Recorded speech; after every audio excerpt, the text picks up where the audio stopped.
Project number 3 in information design will be a timeline project. Specifically, it will be a poster representing a timeline design. The subject matter can be anything of your choosing, so you have a lot of opportunity here to choose this topic that you're really interested in. Specifically, you want to make sure that you are fulfilling the requirements of a timeline design, something that you are familiar with time and time again from a variety of textbook resources. You've seen timelines in the past. What a timeline is a graphical representation of an event or process. So it's sequential.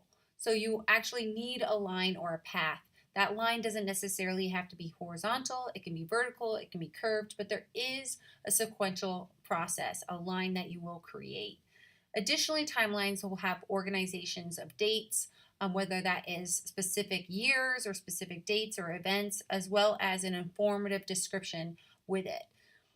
Effective design methods for this type of project include using guides and grids so that you actually make sure that it's organized and doesn't look like everything's floating. So you want to make sure that you actually use guidelines well.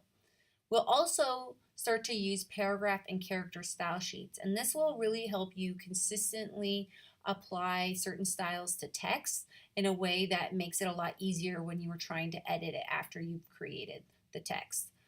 You'll also be using images or icons. This can be using photographs as well if you feel like that is appropriate, as long as you're consistent.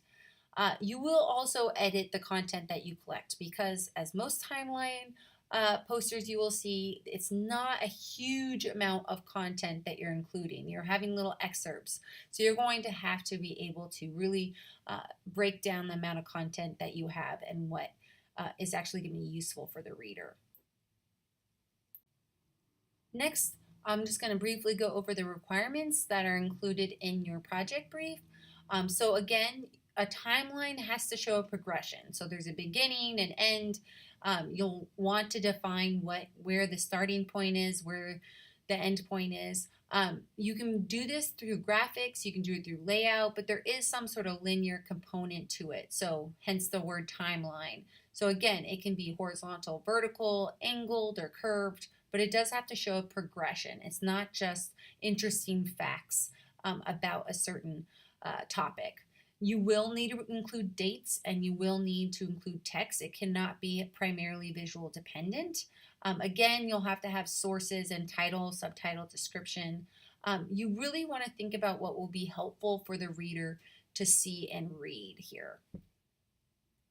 Effective timeline designs there's a big range of things that you could do for this. And so I'm showing you a couple cool examples that really some of them have a lot of content, but you'll see that there's a really good organization. So it's not a lot of things that are floating all over the place, that you really know where your eye is supposed to look in what order. This one in particular has a great example of breaking down the dates and how the map changed, the physical makeup of the populations as it may be. And then it has the section on the bottom to give you more detail about specific dates. And so they're not trying to shove all of the content and the graphics all within one linear path. They're actually breaking it up so you get the same content but in a manner that's more digestible.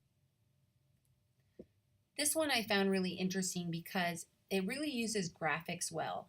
This one doesn't have a lot of text. I would prefer you to have more in there to actually explain what's going on.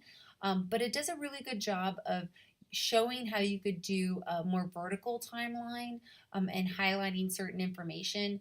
And they really actually use this kind of like a bubble chart too. So you're seeing scale ratios here to help illustrate the meaning of the content that you're looking at.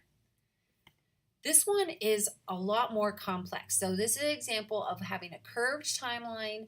So there's some color coding here. This really shows the amount of content, how you would organize it if you're dealing with a great deal of content. It's not as visually engaging as those that might have more iconography or imagery involved, but it is still effective at letting the reader know what you're trying to get across. You'll also notice that there's not a huge amount of text for each section. They're trying to be pretty concise for this. So it also uses colors to show those relationships and grouping, so having that key and using color really in a limited manner Again, consistent size and style to those graphic icons are really important. And then the background really helps lead the eye down as it goes through each of the sections. And so that really helps track the eye movement. This one is another really complex one, but it's pretty cool looking. You'll have to look at it really closely in order to notice all of the details. This is from a website called History Shots. And so I really suggest you go and look at History Shots in order to see more really neat examples. These are really big posters, so it's easier to see it, see all the text at that size, and so it's harder to see it here. But again, it kind of shows you how you could use a vertical way of showing some time variations in distance with the color coding, as well as horizontal axes to define the dates. This one is super complex. It's the history of the Confederate Army, but they're using shapes in a way that is really interesting in color. So for the amount of content that is in here, it is definitely more digestible than it could be, could the alternative. But again, it kind of shows you how you might deal with a lot of content, how you might break it apart, etc. This is another History Shots example. A more simplified version is this interior design through the decades. So it's a vertical, it's very clean and modern, interestingly enough, as you go through, and it's really giving you concise information. You're not dealing with a huge amount of text. Notice that they're dealing with the imagery in a very consistent manner. It's really flat color, one color black. They're dealing with text in a consistent manner, and then they're choosing color that they feel is most appropriate for that use. And the eye is really led down in a really effective manner. Anytime we deal with effective timeline designs, I want to talk about ineffective ones. And one of those is when you're dealing with way too much content. This is where you really want to edit down the amount of content you have. People aren't going to read a lot of text, especially on a poster. So you want to make sure that they get what they need when they need it. Additionally, you want to use some visual cues to help people identify what they're looking at. So this example doesn't really have any visuals other than the color background to break up the content. So it really would have been helpful if they reduced it to a smaller amount of content and using visuals to help break down what kind of topic that they're talking about within the timeline. This one doesn't even have a prominent header, so it's not even a good headline and exclaimer to tell me what I'm actually looking at. It's organized, it has a nice grid, I'll give it that, but it's not really engaging, it's not really doing a good job with getting me to read it. I'm unsure why some of the color sections are larger than the others, so that's a big question mark for me. So when you kind of get into those areas, it gets a little confusing. Lastly, you want to make sure that when you do the timeline, that it's not just like little tidbit information, that there's actually hitting all the requirements you need. While this example is interesting, has really interesting illustrations, it doesn't actually educate me about how the TV's evolved other than, oh, they look different. There's so much more of an opportunity here to really explain how it evolved. And so you really want to make sure that you take advantage of that opportunity. There are non-traditional formats other than just doing the linear line, like I said, vertical, horizontal, curved. So I wanted to show you some examples of doing more circular versions. So this is an interesting way to kind of break it up in this kind of radar map kind of version. You'll see that even though they're dealing with really distinctive different styles of graphics, they so you have illustrations and photographs, etc. They're treating the graphics in a very consistent way. So they're putting all the graphics within circles and then having a consistent pattern behind it. So that is a way that you can really effectively make a big variety look consistent. This one is really, really simplified, but it uses color in an effective manner. So this is a timeline of modern art. So essentially, because it's modern art, it's going to look very modern and clean. So you could do it this way. Notice there's a lot of negative space, which helps lead my eye around, and I don't feel like it's too chaotic. I'm actually curious enough to look at the text, and that is helpful. This one is, you can't really see at this size, but it's the timeline of the iPod plus iTunes. It's really kind of interesting. These type of versions tend to be more interesting when they're super big or interactive. So for example, if you look up super up close, you'll see that there's a lot more content there than you realize at first. And then this isn't the best example of, it's way too much content. However, it does use a shape in a very interesting way that is an alternative manner. You want to make sure that you don't have too much content built in there, but you could kind of use background shapes to be really helpful when you're trying to lead the eye. So I'm going to show you student examples, of course, because that's always helpful to see what students have done in the past. And because you can choose any topic that you find interesting, that is the first step. You have to decide on your subject matter. So that's actually the homework that you need to bring for the first day that we're working in class. You already want to decide what you're doing, and so that you can actually use in-class time to design.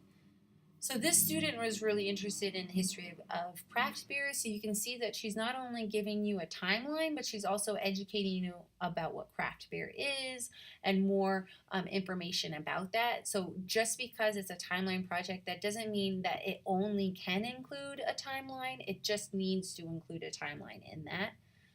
This person was actually a double major in graphic design and ad PR, and she was really interested in the objectification of women in print advertising. So she wanted to do a poster kind of based on that. So again, she included a timeline, but that's not just what the poster was about. And of course, I have students from a variety of backgrounds. So this was a biology student. And so what she found most interesting was the common fruit fly and how its lifespan. And so she chose a timeline in that way. So even though the timeline was only 22 hours, it still effectively fulfills the requirements of the project. This example obviously kind of shows the history behind Marietta College. It has a nice key kind of showing the color. It's very consistent use of graphics and text, and is effective with the branding guidelines with Marietta College as well. So it looks appropriate. This is the person, this person chose the town that they're from. I believe this is near Cleveland. And so it had an interesting timeline of the actual town. So she wanted to look at that. So she has obviously the linear pathway, but what she, interestingly enough, she had to deal with a lot of activity in certain areas. So they're very condensed. So you can see how she dealt with that with all the lines coming out to actually communicate all of those aspects within a shorter period of time. This is great. This kind of shows the timeline, obviously, of a topic that somebody was really interested in, the essential roller coaster at Cedar Point. And I love that she included the scream factor of it, even though it wasn't necessary to communicate the linear timeline of the amount of roller coasters they had, and then how she decided to illustrate the variation. She did also use it. She doesn't actually have the scale or markers shown, but she actually has proportion shown here, so that the top thrill dragster is 420 feet, while the switchback railway is only 25 feet. So she's trying to show proportionally how high they were as well as any other distinctive components of it. And notice how she dealt with the graphics in a very consistent way, even though some of them were kind of silhouettes of specific objects and some of them were text. They all were just white and simplified in that manner.